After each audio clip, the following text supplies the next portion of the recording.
What about Paul? What about me? We have good reason to believe that Paul died as a martyr. Okay, not me. He says he's not dead. Yes, he is. I'm not. I examined the 12 and also James, brother of Jesus, and Paul. Well, what's interesting for Paul, which is like Peter, is we have both biblical and extra-biblical evidence. Examining the historical evidence for the martyrdom of early Christians? That's my jam.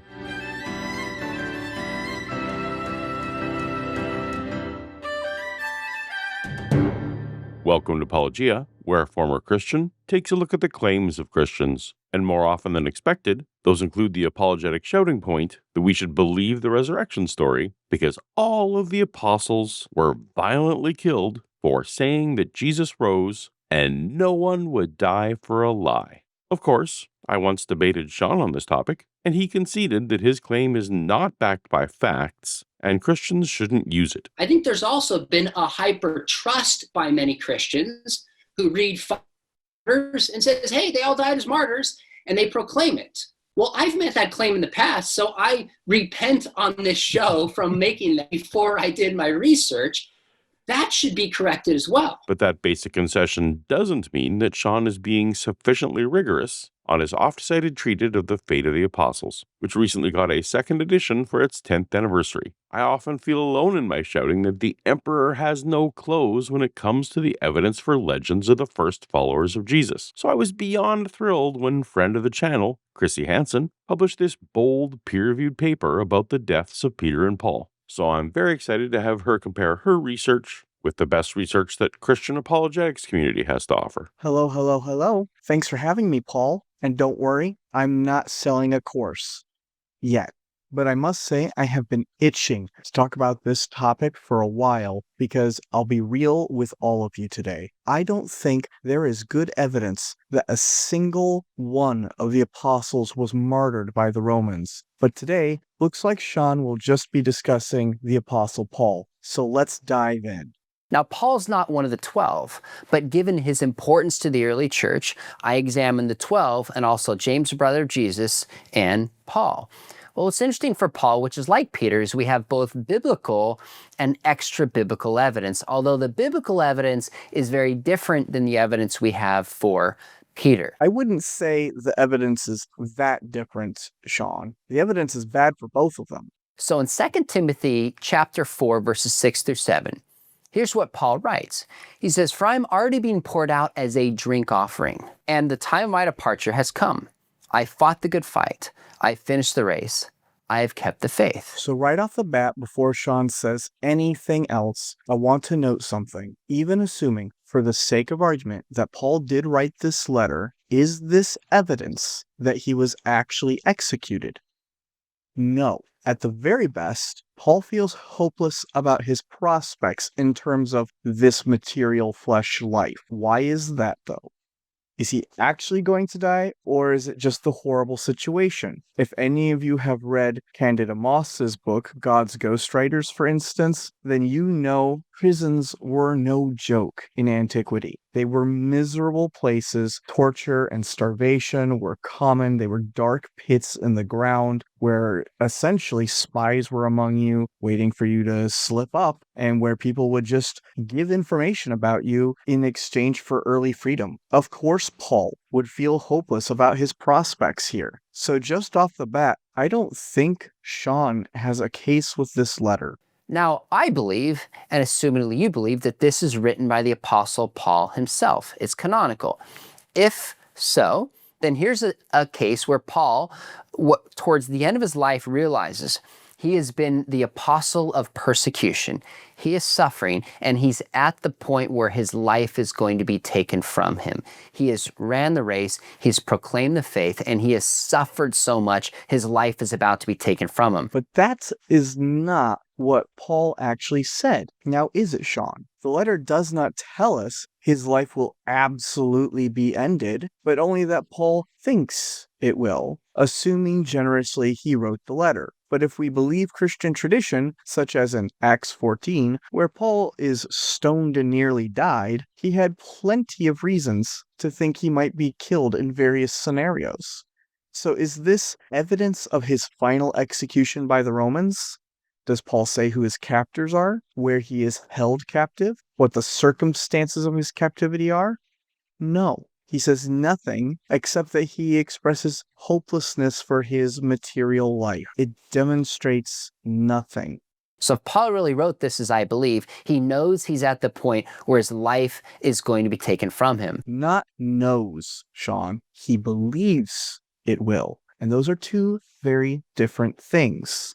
Now, critical scholars will accept 7 of the letters of Paul, and they won't accept that 2 Timothy was actually written by Paul. Yes, and in fact, this is a wide consensus. In fact, even more conservative scholars on this subject, like Douglas Campbell in his Framing Paul, actually put forward a pretty strong case that not only did Paul not write the pastoral epistles, including 2 Timothy, but that they are probably from the 2nd century, written in response to Marcionism. So we really have no reason to accept them as decent early evidence. Stylistically and in terms of content, they are almost impossible to reconcile with the other letters. Now, entering into the particulars of that debate and making a case that it is Pauline is beyond the purpose of this video. But let's assume that they're right. What if the critics are right and Paul didn't actually pen him himself? Then what follows? What follows is somebody invented part of 2 Timothy, wrote it in Paul's name, and the tradition was so strong that he died as a martyr that they felt the need to put a statement on the lips of Paul, recognizing he was about to die as a martyr. That isn't what they wrote, though, Sean. This is something we are going to circle back to in a minute here with 1 Clement. But what Sean is doing is called retrojection. This is when a reader, like Sean, believes in a later account or tradition of what happened in the past, and then construes prior sources into being about that tradition. So, for instance, a really good case of this is actually the idea of Jesus dying on a hilltop. That isn't actually in the Gospels. They don't say Golgotha was a hill.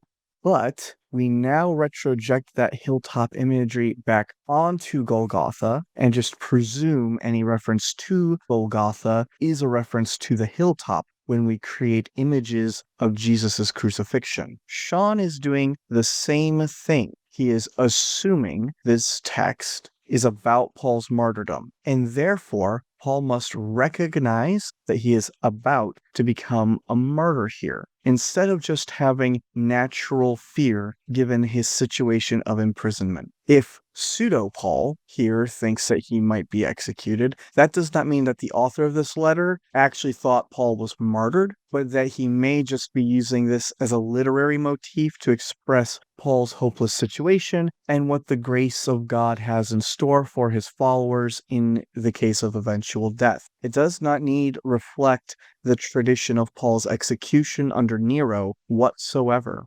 So, again, clearly, I think Paul did write this, but whether he did or did not, we have an early tradition where minimally Paul knows he has suffered so much his life is about to be taken from him, tied to his persecution, or we have a story invented by somebody else, put in the lips of Paul, and the tradition was so strong he would die as a martyr. Either way, we have kind of a secondary biblical text supporting our case. So this also calls into question what we mean by martyr. Back in my very first video response to Sean on this topic, I laid out my preferred definition for use in these conversations. I think it's fair to remind everyone of my criteria for martyrdom for resurrected Jesus. First, the person claimed to have witnessed resurrected Jesus. Second, the person had a chance to save their lives by recanting. And third, rather than recant, they chose to die. That seems pretty basic, right? I actually agree with your definition, Paulogia, more or less. Now, I don't know about you, Paul, but I do not see evidence that 2 Timothy fulfills your description of a martyr. For all we know, the Apostle Paul just violated some random law here and is being prosecuted. We do not have evidence to suggest either that Paul is a martyr in this letter, or that his quote-unquote death is due to outside Roman forces, or that he will even actually be executed. All of this just assumes that the author of 2 Timothy chapter 4 is aware of the martyrdom tradition and is utilizing it. Or we have to assume that Paul wrote this, that it was written during his imprisonment in Rome, that a judgment has been passed on him, and a host of other things that isn't really in evidence. Additionally, Sean's claim that this letter was written in the 1st century is quite suspect. As I mentioned above, Campbell and many other scholars have pretty good reasons for thinking it is actually a mid-2nd century text. In fact, just recently, the great Nina Livesey argued that none of Paul's letters are authentic and that they are all from the 2nd century CE. I am not that extreme, but I am extreme enough to say I do not think any of Paul's so-called prison epistles are authentic. I actually just wrote the first ever book on the authenticity of Philemon and argued against it being genuine, and I'm working on some stuff against Philippians right now as well. But needless to say, I think it is quite naive to claim that 2 Timothy is a 1st century witness to the martyrdom of Paul. Even generously assuming it is 1st century, it does not say what Sean claims. He has to retroject a later tradition back onto it and just presume 2 Timothy is about that specific execution event. He does not actually know. There is some epistemic sleight of hand going on here. Now that would be in the 1st century. The other 1st century text for Paul is in 1 Clement chapter 5, verses 5 through 7. Now here is where I am really excited. So, of course, Sean couldn't have known about this when he made his presentation some years ago, but recently I published a paper specifically on this topic called Murder Among Brothers in the Journal of Early Christian History, and I present a radical reinterpretation of 1 Clement. This is right up my alley right now. Before getting into that, I'll let Sean state his case. But I will also say that the date of 1 Clement to the 1st century is also misleading. So scholars like Herman Dettering in his Paulus Briefe ohne Paulus, Nina Livesey's The Letters of Paul in their Roman literary context, and Ottos Vierlein's Petrus in Rome, all have given pretty good reasons why 1 Clement probably is not from the 1st century and is probably not written by Clement of Rome. It is probably from the first decades of the 2nd century based on its content. So already, Sean is missing things, but this is not really surprising to me. If you look at the research in his book, The Fate of the Apostles, Sean doesn't really seem to read much that is not written in the English language, which makes me think that a lot of his knowledge is rather limited to English discourse. But I digress. For the time being, I'll grant both propositions, that 1 Clement was written by Clement and that it was written from the 1st century at some point, probably in the 90s, as many scholars argue. Continue, Sean. Now we saw in the case of Peter that this is written by Clement of Rome, so he would know the area of Rome, at least traditions there, since the traditional story is both Peter and Paul died in Rome. And the larger kind of context for this is that Clement is given examples of people because of division that it led to suffering and ultimately to their untimely deaths. So he gave ancient examples. Yes, and this is critically important. So what does Clement actually say about these figures? Well, here is what he says. For thus it is written, and it came to pass after certain days that Cain brought the fruits of the earth as a sacrifice unto God, and Abel also brought of the firstlings of his sheep and of the fat thereof. And God had respect to Abel and to his offerings, but Cain and his sacrifices he did not regard. And Cain was deeply grieved, and his countenance fell. And God said to Cain, Why are you grieved? Why is your countenance fallen? If you offer rightly, but do not divide rightly, have you not sinned? Be at peace. Your offering returns to yourself, and you shall again possess it. And Cain said to Abel, his brother, Let us go into the field. And it came to pass that they were in the field, that Cain rose up against his brother Abel and slew him. You see, brethren, how envy and jealousy led to the murder of a brother. Through envy also our father Jacob fled from the face of Esau his brother. Envy made Joseph be persecuted unto death and to come into bondage. Envy compelled Moses to flee from the face of Pharaoh, king of Egypt, when he heard these words from his fellow countrymen. Who made you a judge or a ruler over us?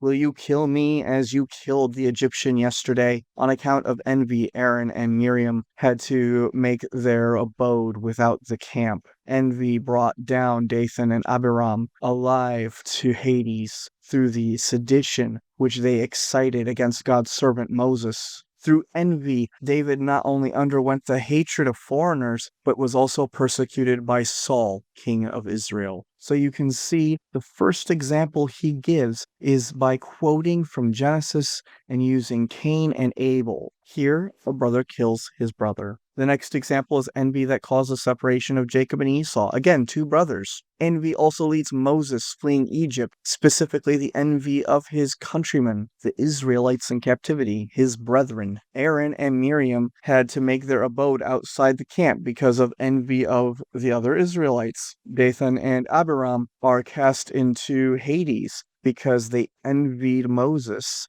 and wanted to overthrow him, and so were thrown into the underworld.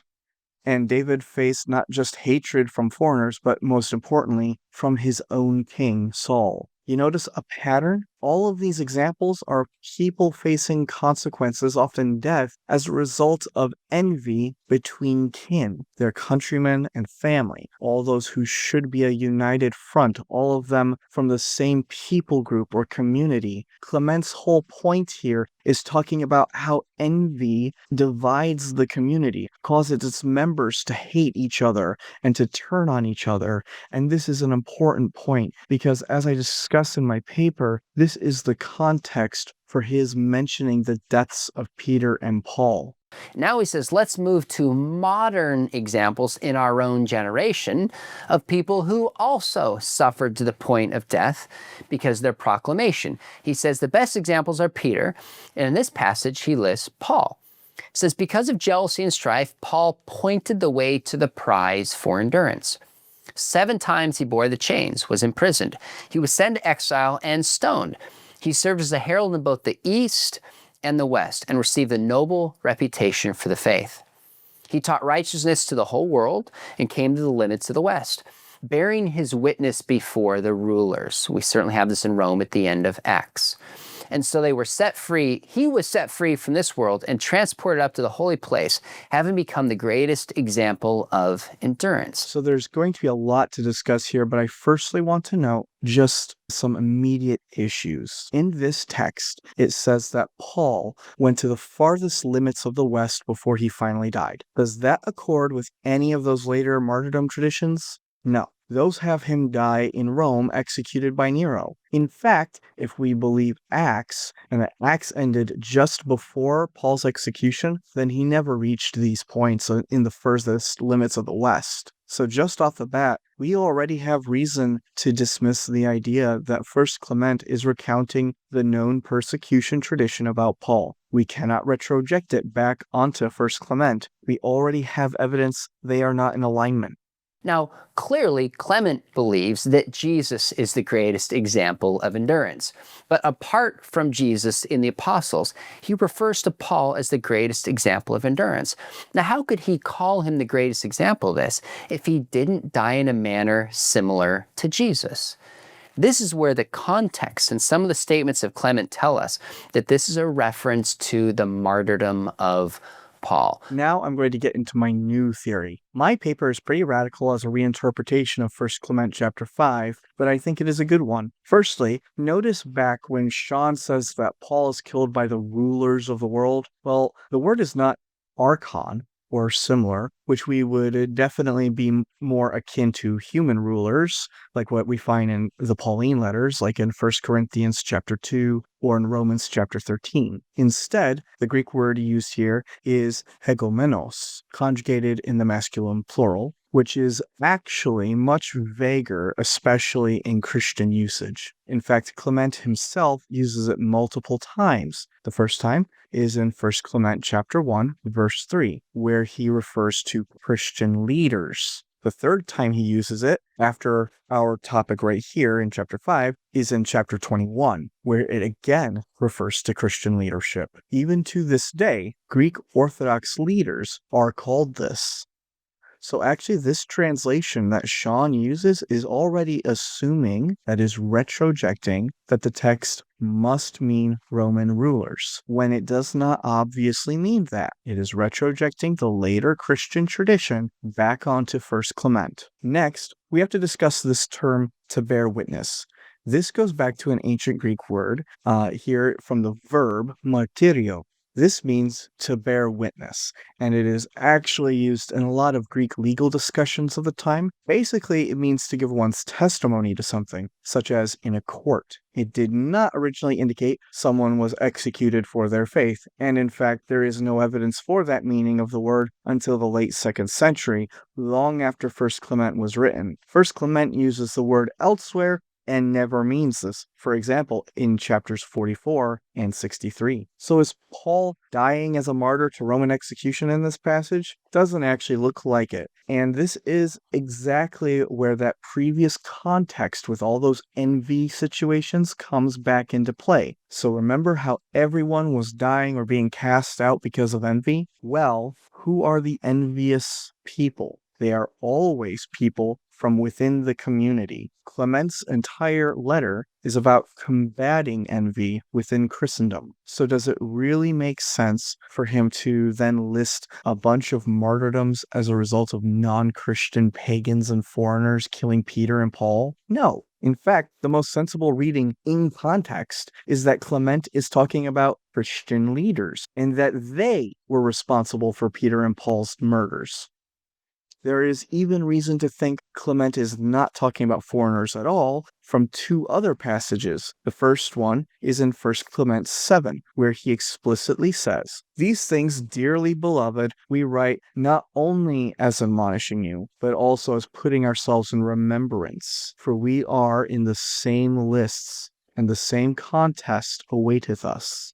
He is clearly saying here that these things are interior to Christian communities. These are things that they are to be partly admonished for. Can you admonish Christians for a Roman ruler killing an apostle? No, they didn't do that. There is nothing to admonish. And in fact, in chapter 61, Clement is so fed up with intra-community envy and situations that Christians have created, he outright says that he wants Roman officials to get involved and prays that God will make them do so without offense. Does that sound like someone worried about Christian martyrdom or persecution? No. That sounds like someone who is fed up with Christian infighting. And if you don't believe me, just keep reading. What does Paul talk about in chapter 6?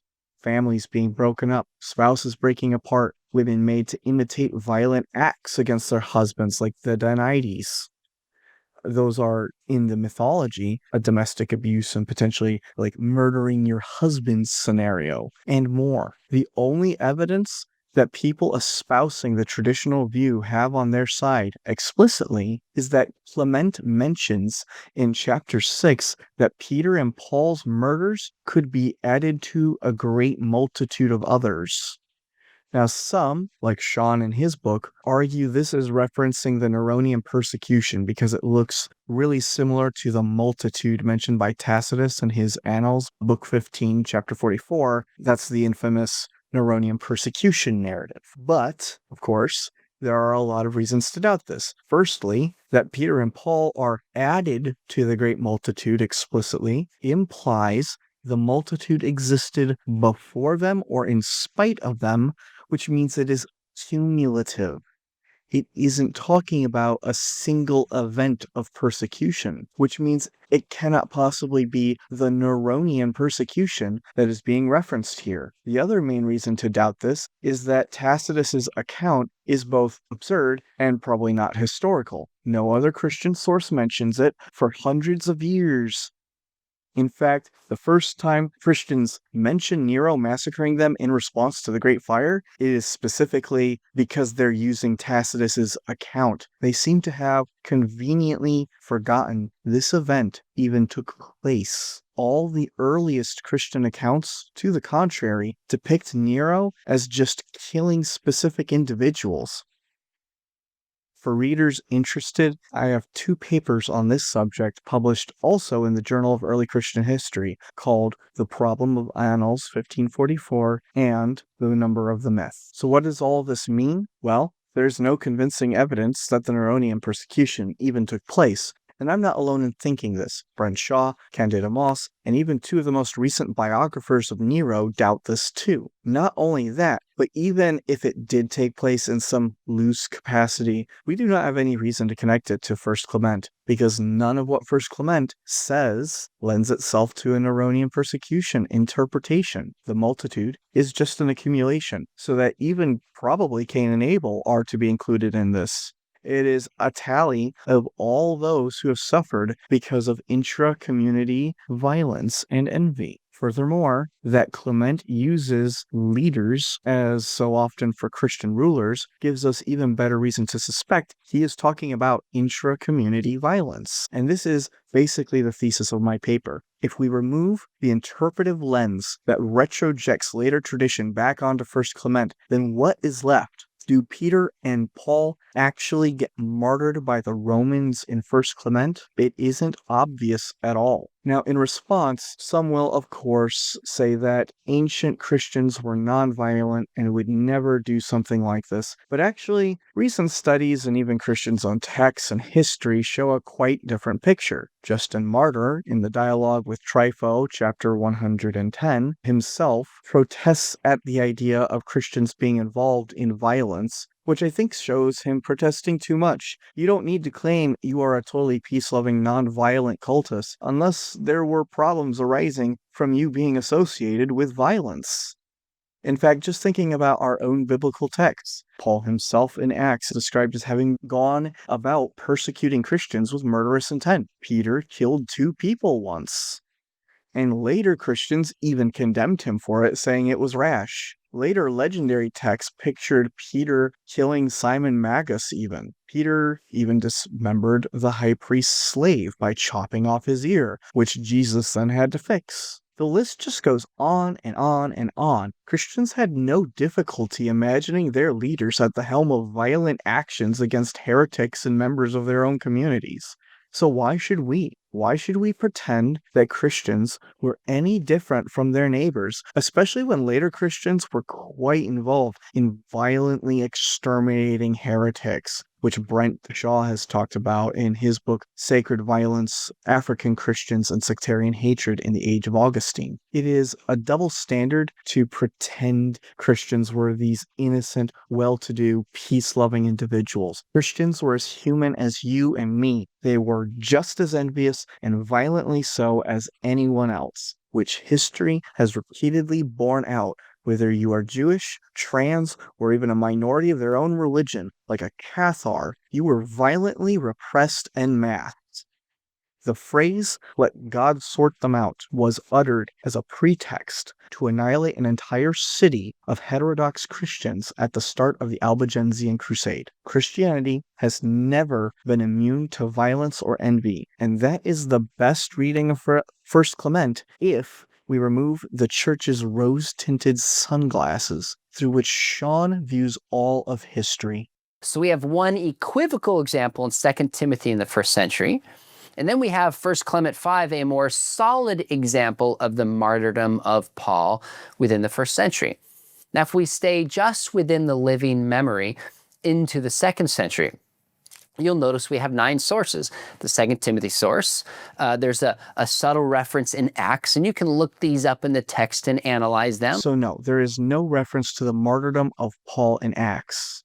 Acts 19:21 just says that Paul stated he must go to Rome. That is not a reference to martyrdom. Once again, Sean is just retrojecting. Some are greater support than others. Some are more clear than others.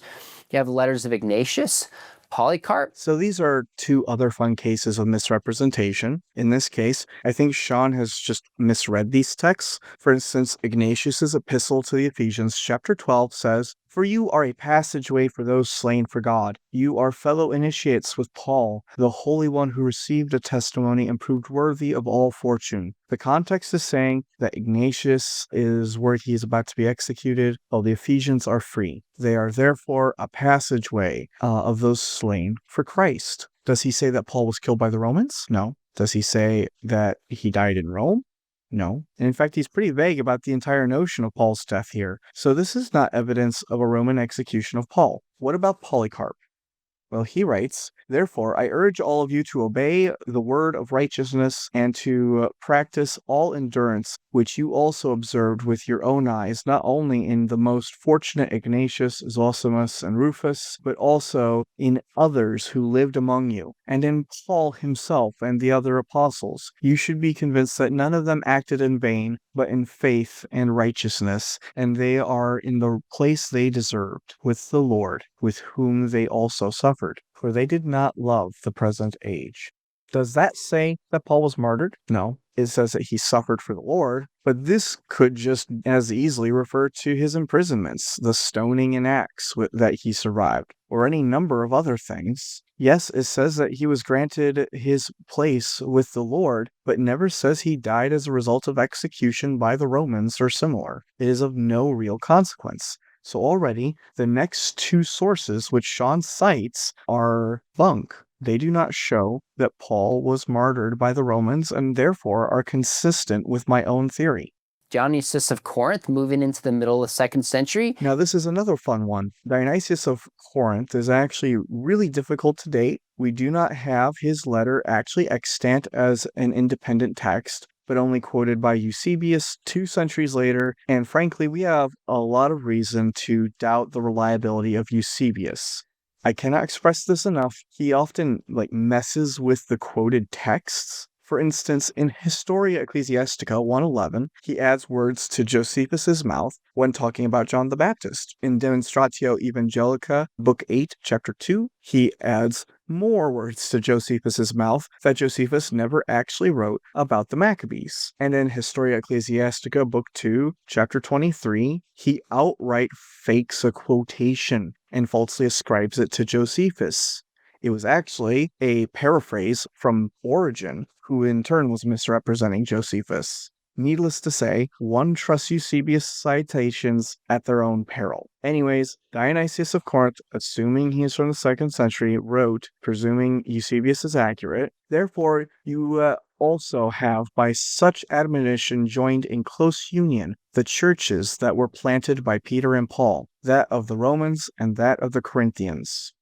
For both of them went to Corinth and taught us in the same way as they taught you when they went to Italy. And having taught you, they suffered martyrdom at the same time." Now, I chose here the online translation that most people read in English. However, it's actually misleading because the Greek, again, does not say that they actually suffered death. Once again, Otto Zwierlein points out that the word is martyrio, which means that it should probably have the generic sense, gave witness. In short, they gave witness to these Christians at the same time. It does not say they were executed. If anyone wants to argue that in the mid-2nd century people understood martyrio to mean martyrdom, as in being executed for giving witness to your faith, then the burden of proof is on them, because there is no extant text which clearly means this from the period, except for the martyrdom of Polycarp, which is actually might date as late as the 3rd century, as Candida Moss argues. Instead, it says that Paul and Peter set up a church in Italy for the Romans. It does not even say that it was in Rome itself. But again, the only way to make this text a persecution narrative is by retrojecting the later tradition back onto Dionysius. It is not evidence. Irenaeus, the Acts of Paul, moving to the end of the 2nd century. and Tertullian moving right on kind of the cusp of the 3rd century. But as with Peter, the early, consistent, unanimous testimony is that Paul, in fact, died as a martyr. And now, at the very turn of the 2nd century, more than 100 years after the events took place, we finally have someone saying clearly and unambiguously that Peter and Paul were executed by the Romans. Of course, first we have to say it isn't Irenaeus. Irenaeus only says that Peter and Paul preached around, including in Rome, and that they, quote, departed. He does not say they were executed, does not say they were murdered, does not blame anyone for an execution. The first 2 sources to explicitly mention the traditional martyrdoms of Peter and Paul are Tertullian and the Acts of Paul. Now, of course, I know that with Peter, Sean will bring up a few other texts elsewhere, for instance, like the Apocalypse of Peter and the Ascension of Isaiah, but none of these are really evidence either, and I discussed that in my paper at some length, so I'll let readers decide. My point is that it takes more than a century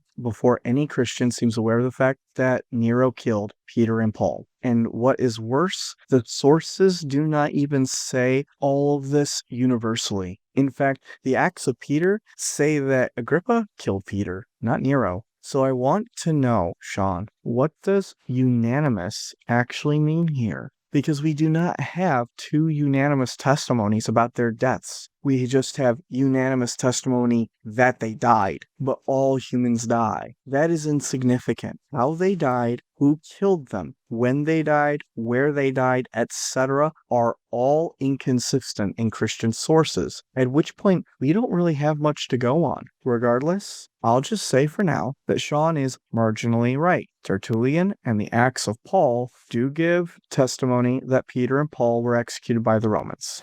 With 9 sources within the living memory, we are on very solid ground to conclude that Paul died as a martyr. So once again, Sean is being misleading. At best, only 6 of these sources were written in a living witness time frame. Irenaeus was writing in the 180 CE. That is 120 years after Paul died. And the Acts of Paul were probably written in the 160s to 200s. So actually, those last ones are almost certainly not within a living memory feasibly. If we trust Eusebius's dating, then Dionysius of Corinth probably was not writing in a period of living memory either. The average human being only inconsistently made it past their 60s back then. So honestly, even 2 Timothy and possibly the Acts of the Apostles, Ignatius and Polycarp, were even post-living memory, which is mostly or entirely extinguished just by the likelihood that most of the witnesses were dead. So I am going to be real. We can only confidently say that at best, First Clement was written within a period of living memory if we generously assume it was written in the 1st century. And it is one of the easiest to interpret against the traditional story of a Neronian persecution. I mean, I could generously say that the Acts of the Apostles might be earlier, but again, that is generous, as I'm fairly convinced that the author was the same who completed the canonical Luke, and I'm likewise pretty sure that canonical Luke was a redaction of Marcion's Evangelion, which pushes all of it well into the 2nd century. But even going by traditionally accepted dates and composition, 1st Clement, Acts, 2nd Timothy, and maybe Ignatius were living memory. That is 4, and maybe we could push 1 or 2 others, but that's not any strong evidence that Peter or Paul were executed by the Romans. In fact, even granting all of these, only 1st Clement explicitly says anyone was responsible for Peter and Paul's deaths. Now, the question, of course, becomes, how did Paul die? Because a lot of these sources are not particular. It's not in 2 Timothy, of course, because it's describing as if he hadn't died yet. And then Clement of Rome just describes that he was a perfect example of endurance. Well, the traditional story that we hear is that Paul was in fact beheaded. Now, this is fairly well attested, but it should be noted that it is only after the Acts of Paul became super popular and widespread at the end of the 2nd century. We don't have any evidence prior to this, as Sean will admit in a second here. Also, the traditions may be supposedly universal in attesting to Paul's beheading, but are they universal as to the circumstances? Not remotely. Texts disagree on whether he and Peter were executed together. They disagree on the specific location Paul was executed in. They disagree on the year and day that this took place. They disagree on who all was involved in the act of the execution, with various characters popping in and out of these legends. It is an absolute mess. Do we have reason to believe this is the case? Well, the first time a specific reference to the beheading of Paul appears is in a text called the Acts of Paul. This is the end of the 2nd century. So it's still within the living memory, but it's clearly at least a century plus removed from the time of Paul. And it describes him being beheaded and milk secreting from his neck. I really want to know, Sean, how is a century or more removed still within the time frame of living memory? Rarely ever, even today, with modern medicine, do people ever live to be 100 years old. And these people would have been newborn infants when Paul was executed. Living memory, this is not. We want someone who was at least old enough to form cogent memories. So like at least 10 years old or more. How many people, Sean, live to 110 years old today? The numbers I have seen is that among centenarians, it is pretty low. And how many people even make it to 100? About 1 in every 2,000 or so, again, according to what I have seen. As for example, people making it to 110 in 2021, BUMC did some research taking in a sample of around 61,000 centenarians, and only 146, or roughly 1 in every 417, were aged 110 or more. And this was in Japan, which is the highest rate of centenarians in the world. Do you really expect me to believe that there were any noteworthy number of witnesses alive in the year 160 who saw Paul executed? The numbers don't lie. There probably wasn't a single individual in all of Latin Christendom who was both a witness to Paul's death circa 64 CE and alive at the time when the Acts of Paul was written. So please tell me, Sean, on what earth do you mean that the Acts of Paul was written within living memory? Also, your statement that it was around 100 years is a bit debatable. Barrier's exceptional commentary on the Acts of Paul and Thecla places the final compilation of this text between the last 30 to 40 years of the 2nd century, which means that it was around 160 to 170 in range, again, according to Barrier. So again, it would have to be more than a century. And regardless, a century is just far too long to really call it living memory in antiquity. At this juncture, if Sean wants to call this living memory, then I challenge him to find me the name of this living witness. If he cannot do so, then he fails the burden of proof, and I have no reason to assume such a highly specific person existed in antiquity when medicine was poor and when, frankly, most Christians wouldn't have particularly good means to accommodate this longevity to begin with. Now, when I first read this and reported in the book The Fate of the Apostles, I thought this was a clear indication of just kind of legendary, that his death brought sustenance to people, kind of like milk would be to a baby, etc. And Paul uses these examples elsewhere. But then I had a medical doctor who's in our program send me a link to a medical condition where you actually have a milk white type substance secreting at times from the neck. Now, this doesn't tell us this is exactly what happened to Paul.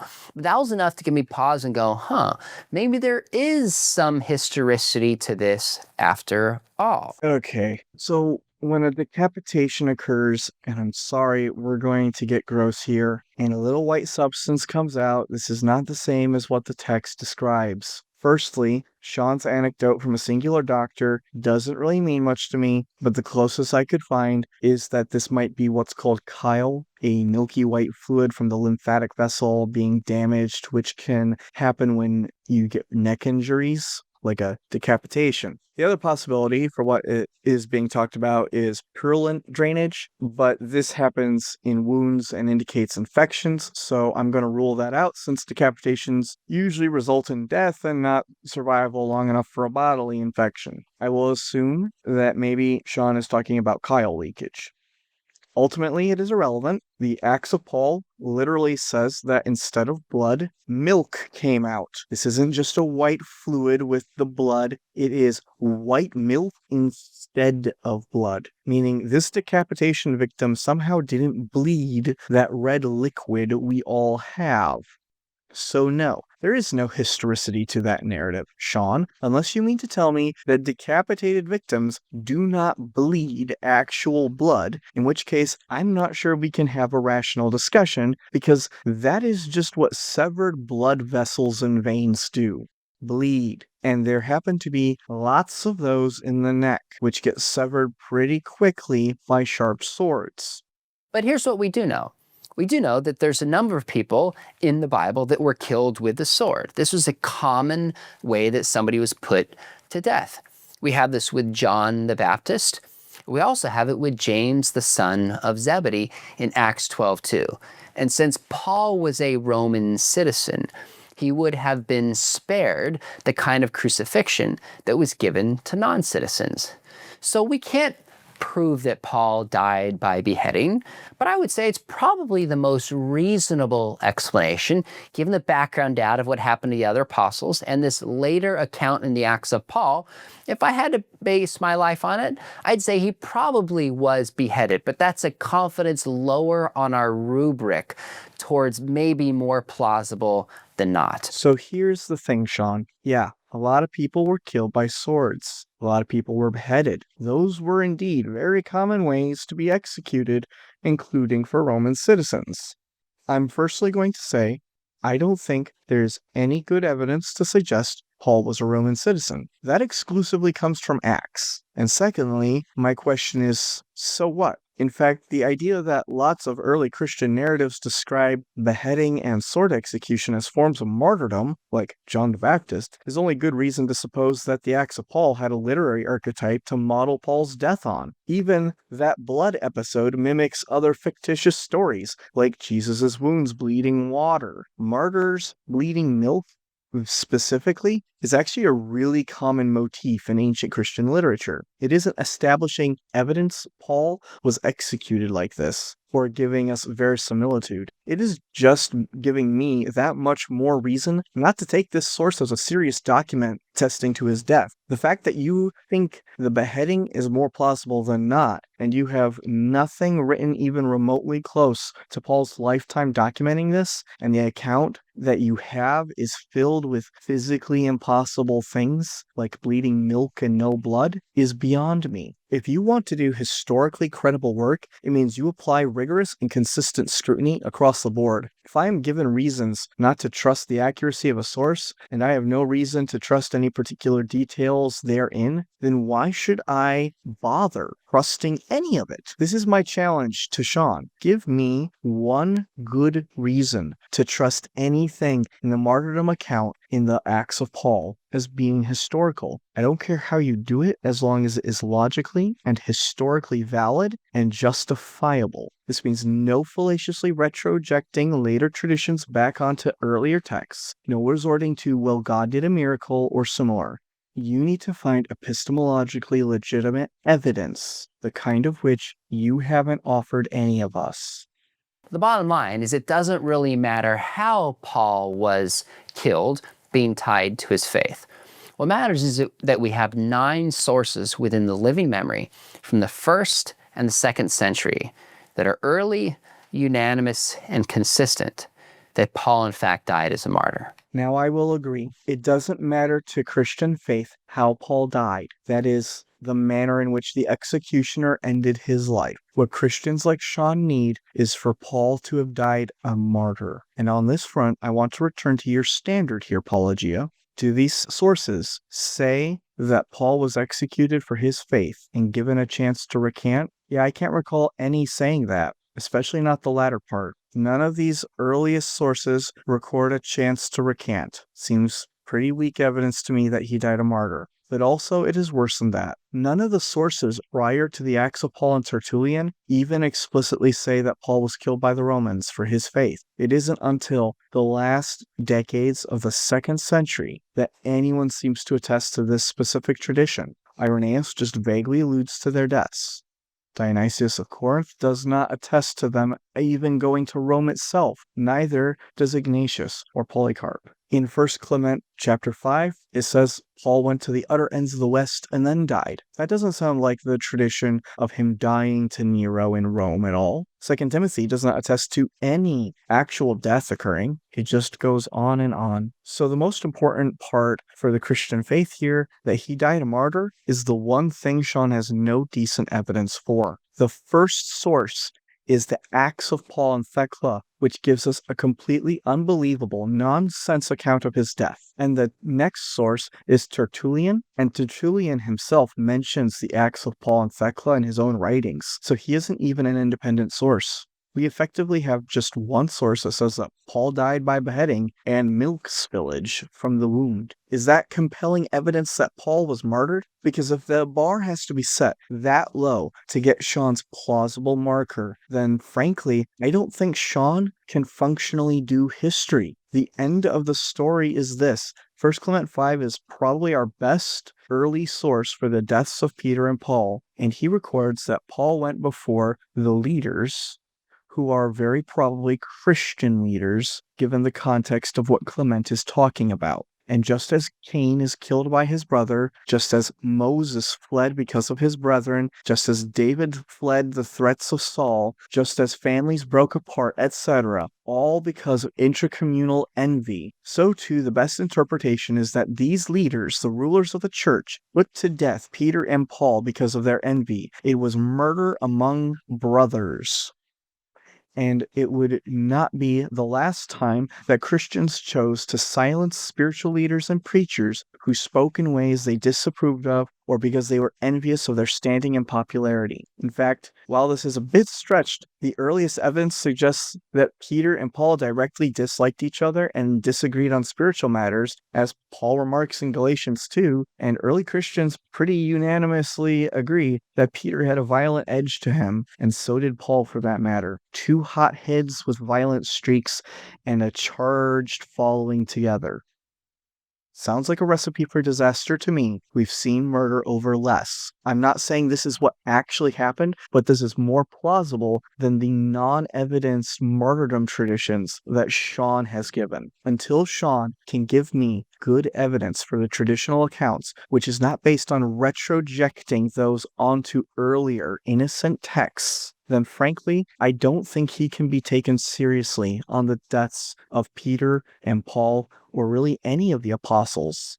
And that is really troublesome, because those two are our best cases by far. The other apostles are immensely underrepresented in the literature, to the point we might as well dismiss them outright. And that's my spiel. I know that's a lot to take in. So in the video description, you'll find links to Chrissy's paper she referenced, as well as to her book on Philemon. So get your read on, and let us know in the comments if you'd like Chrissy to come back and illuminate us further on any of her historical research topics. For more of this former Christian, taking a look at the claims of Christians, tap on the thumbnail on screen now, and I'll see you over there. Until next time, later.